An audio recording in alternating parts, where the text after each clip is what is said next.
What's going on, everyone? It's Felix from E-commerce Prosperity, and I welcome you to my YouTube channel and this video today.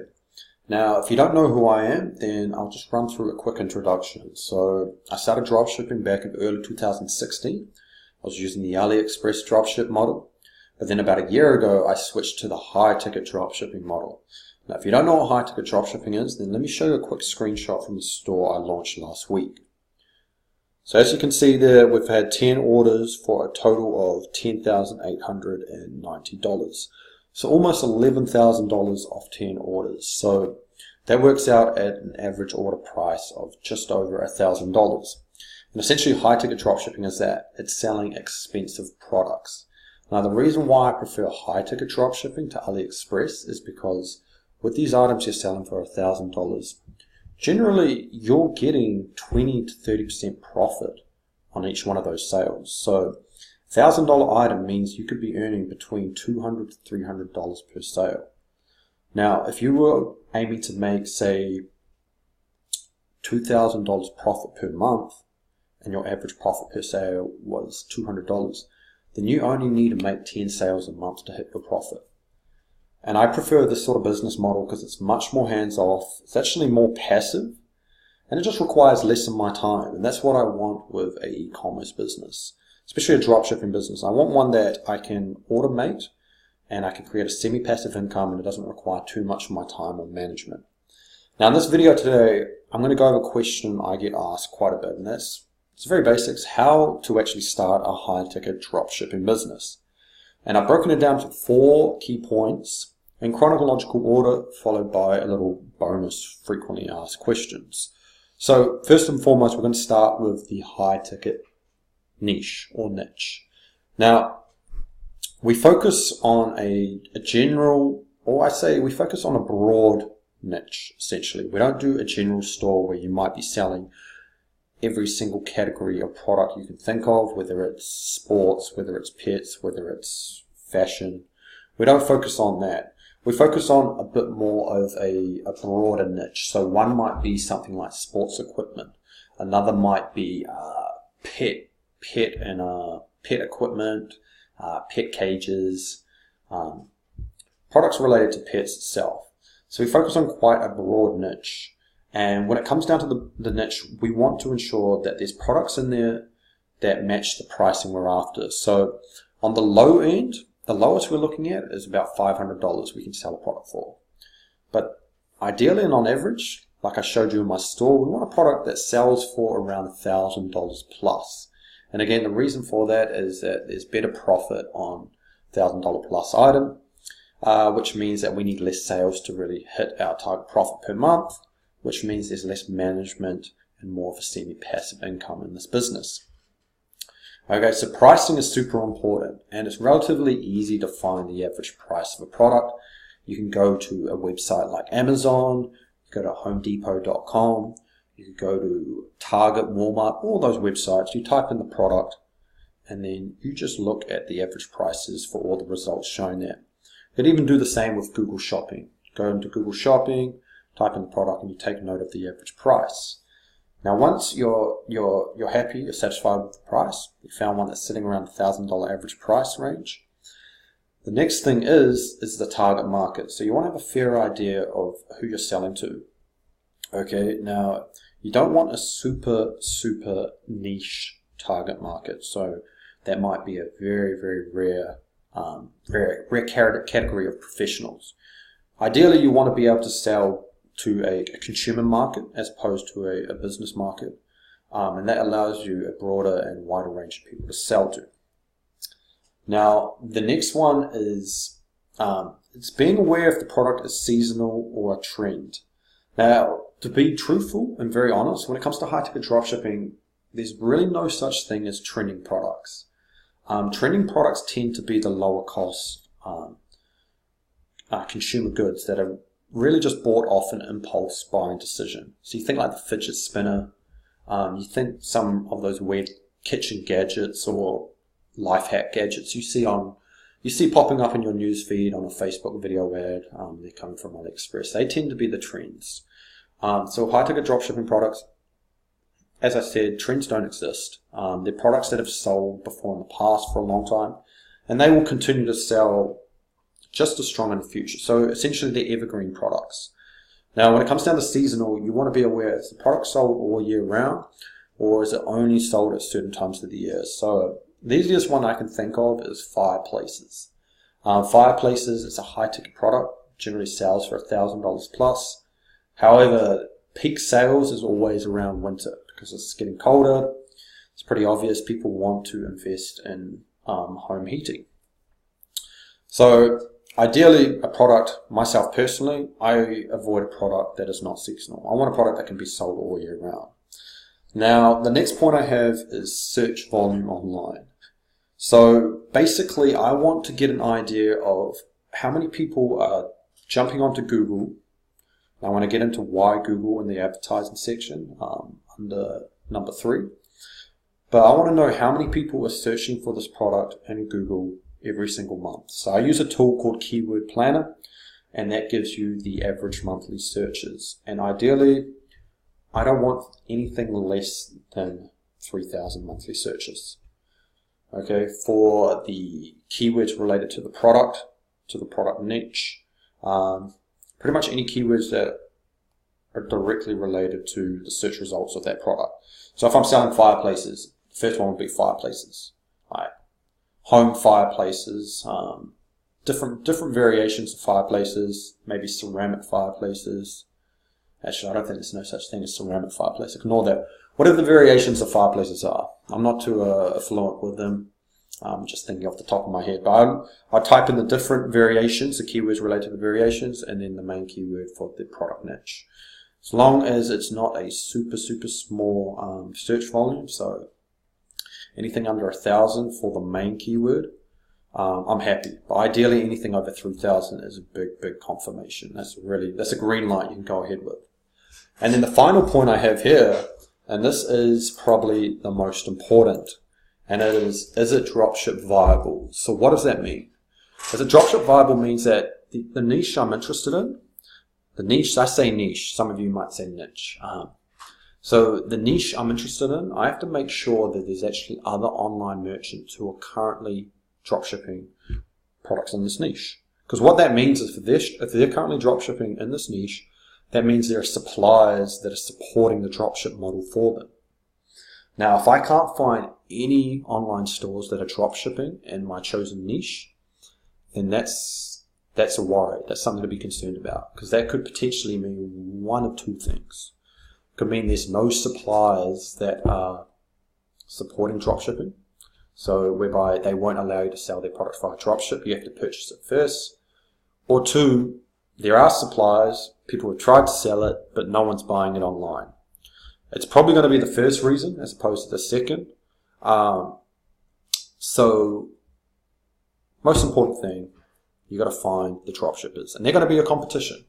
And they're relatively easy to find if you know what to do. I'll make another video about how to actually identify dropshippers, and it'll probably be a competition analysis video. Now, once you have your suppliers, or I should say your competition, you know that they're selling your brands. From that, you can really just reverse engineer and get your suppliers, because you know the brands they're selling. You can just go straight to their suppliers. And then the next stage is point 2 here, and that's onboarding those suppliers. So what I mean is applying for a reseller application and then getting approved to sell their products. But prior to doing that, you really need to have a store built first. Now, this is probably one of the biggest difference between high-ticket and low-ticket dropshipping. And that's the work you have to put in before you can actually start selling. So, you cannot approach a high-ticket dropshipping supplier and expect to get approved for their brand if you don't have a website or any sort of collateral behind you. Because the first impression they're going to get from you is you're a rookie and you don't know what you're doing, and they don't want to take a risk dealing with you because they have brands to protect. And if you're a rookie, you're a liability to them. So it's very important you have your store built first with demo products on board. Now, you can get demo products from AliExpress, you can get them from Amazon, you can even use the supplier's products. Just mention that you're using demo products. Now, when you contact them, you want to be very formal, you want to introduce yourself. Ideally, you want to introduce yourself not as the founder or the owner of the business, but as the buying agent. Okay, that makes you sound like a broader, more established team. And again, it's all about perception in the eyes of the supplier. Now, usually there will be an email or two before the suppliers will send through what they call the reseller documents. In these documents, there will be agreements where you will have to sign these documents, agreeing to the prices you sell products at, protecting their brands, all the formalities. And then after that, there will be, essentially you've got the approval, you can then upload their catalog to your store. And then that leads us to the third point, which is advertising. Now, when it comes to advertising and high-ticket dropshipping, you're selling expensive items. These items, $1,000 plus. So you really need what we call buyer's intent. So buyer's intent is, it's the intention to buy. Someone has thought about the product and they've made the decision in their head, and then they've gone ahead and taken action on that decision. Now, buyer's intent is super important, and you need to target the right people. And where do you find the buyer's intent? Well, this goes on to the next point. There's search engine versus social media. So I'm going to start with social media. Social media is not a buying intent audience. Someone who's on Facebook, who's scrolling through their newsfeed, they see your ad and you're selling snowboards for $1,500. They may be interested in snowboarding. They may be interested in skiing. They then click on your ad. They're probably not going to buy because they haven't gone through that initial buyer's intent of making the mental decision to spend $1,000 plus on a snowboard and then taking the follow-up action of searching for it. People who come from social media to your high-ticket dropshipping store, they're known as window shoppers. So they're interested in what you sell, but they're not ready to buy. Okay, so it's not the best place to actually focus your advertising efforts. Instead, you want to focus on search engine. Now, Google is the most popular search engine. So if we go with the snowboard situation again, I'm interested in buying a snowboard. I thought about it for a while in my head, and then I've came to the decision that I want to buy a snowboard. So I'm going to open up Google, and I'm going to type in, maybe I'm going to type in like some specific keywords to the snowboard. So it might be something like 8-foot long snowboard, buy online. I type that in Google. Okay, now that's a very specific long-tailed keyword, and that's really showing high buyer's intent, because I'm really going into details about what sort of snowboard I want. And then I pull up a few websites. Okay, I see this website, I see this one. Now I'm actually going through and having a look which website has the best snowboard for me, because I'm ready to buy.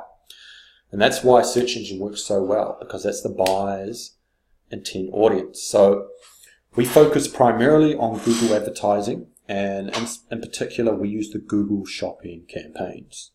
Okay, they actually work out much cheaper for advertising social media because we are getting that warm, hot traffic. Okay, now the third point I have here is the retargeting. This is actually where social media is the most effective. So we have a ton of visitors coming from Google Shopping who have all typed in related keywords to our product. However, most of them haven't bought a product. 97% of them have not purchased a product. However, we can then remarket to them on social media at a later point, and because they've already shown that initial interest in buying a product, when they see our ad on social media, on Facebook, they already had that buyer's intent. It was shown earlier, they're taking previous action, they're showing certain behaviors for that buyer's intent. Now when they see our ad on social media, we're able to get them back into our stratosphere, our digital stratosphere, so to speak, which is our website, and then hopefully nudge them a little bit to either complete their purchase or get them closer to a final buyer's decision, whether that's a phone call or an email to the support team. And that's essentially that's the basic setup of advertising for high-ticket dropshipping. That's really all you need to do setting up. And then the fourth point we have is conversion rate optimization. Where did my screen go? There we go. Conversion rate optimization. So this is really how do we turn more visitors into buyers? Okay, so this is very much similar to the AliExpress dropshipping, where you can offer discount specials, You could offer seasonal sales. You could offer upsell options. You could do bundle options whereby they buy a $1,500 snowboard, they get a free set of goggles, ski goggles or something. And you could even use AliExpress as a supplier for those ski goggles, because you're probably going to get them much cheaper on better margins. And so you're leveraging the high ticket model with the AliExpress model at the same time. So conversion rate optimization, again, how can we turn more of our visitors to buyers? Maybe we need to redesign the layout of the website. And this is the long-term ongoing work. So this never finishes. This is one of those things where you won't really get to the peak optimization state, but it's one of the wonders of e-commerce. And I think it comes down to the individual, what you're satisfied with, what you're content with, or if you want to keep pushing to create a better customer experience on your website, which then results in more sales. But essentially, that is high-ticket dropshipping. That's the key formulas, it's the key stages of high-ticket dropshipping. Obviously, there's a lot more practical involved, a lot more learning before you can actually go ahead and start selling these products. But once you do, it's an amazing business model. To summarize it, you're selling products that already have a huge demand in the market. You're able to leverage suppliers and their brands, the work they've put behind their brands. Some suppliers that I work with personally in my stores, they've been in the market for 10, 15 years, so they have a huge brand awareness already. So I'm able to really capitalize off that, and it's a win-win because I'm selling their products, bringing them more business, and then I'm making my margin as well. Now, some frequently asked questions I always get, which I think is quite specific to being in the trenches with high-ticket dropshipping. So I'll start with the first one, and that's refunds and returns. So obviously, this is something you want to be wary of because you're selling expensive items. And if a customer decides they don't want it, what happens there? Who's going to pay for the cost of the return product? Now, when you work with suppliers, thankfully, they all have their returns policy. Most suppliers will be anywhere between a 7-day, 14-day, 30-day return policy. Okay, so they provide you, when the supplier onboards you and you're selling their products, they'll provide you all the details of their return policies, and then you can make that apparent on your website to your customers. So what I do is I include an extra page on my website, and under that page I have all the different brand policies for returns. Okay, so if a customer does need to return it and it's within that time frame, then it's simple as emailing your supplier and notifying them of the customer who wants to return it. Once the supplier emails back and authorizes the return, you then provide the supplier's return address to the customer. The customer will then ship it straight to the supplier. The supplier will refund you, and then you refund the customer. That's essentially how it works. Some suppliers are actually happy to deal directly with the customer themselves, whereby you can provide them the customer details, and then they'll follow up with the customer, and then you'll just have to rearrange the payment plan with the payment, return of payments afterwards. Now, when it comes to paying the suppliers, this is very straightforward. Most suppliers, when you set up an account with them, you have to fill in a credit card authorization form. So basically, it'll be a sheet. I'll have your name, have your credit card details, have your address, billing address, all that. And then as soon as you get an order, you just email the customer. You let them know what's happened, what they ordered. Sorry, you email the supplier to say with the details, what they ordered, customer details, and if there's any other special requests. Generally, that's it. The supplier will charge a credit card, and they will send you a receipt along with the tracking number, which you can then forward to your customer. And that's it. That's it in a nutshell, really. Next point, where do you find suppliers? There's two ways. You can just go through your competition, see if you can find them. Otherwise, you can just browse through Google. That's basically it. Some other websites, like Amazon and Home Depot, they have brands that they sell, and those brands are dropshipped, so you can just find the supplier through the brand names. That's essentially it. I don't use any directories, any paid directories or nothing. You don't really need to. It's easy enough to find suppliers. And once you find one, you can use tools like SimilarWeb to plug the supplier URL in, and you can start finding many more, because they'll give you recommended, suggested websites. And a lot of them are actually other high-ticket dropshipping suppliers. And then the final question that I often get asked is, how much do I need to spend in advertising? So this is a hard question to answer, because it really depends on your personal preference, how well you are advertising. If you've got the correct setup. If you haven't set up your advertising correctly, then you're gonna really struggle with your advertising, which means that you're probably not going to get sales right away. But if you set everything up correctly, you're targeting the right audience, and you're working with proven brands in a niche that has online search demand.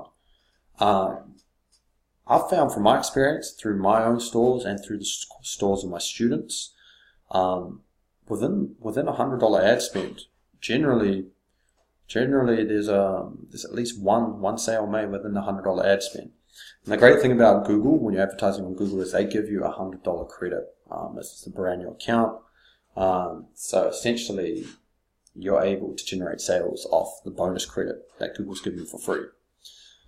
But again, it varies. It varies depending on what you're selling, how big the competition is, and how well you've set it up.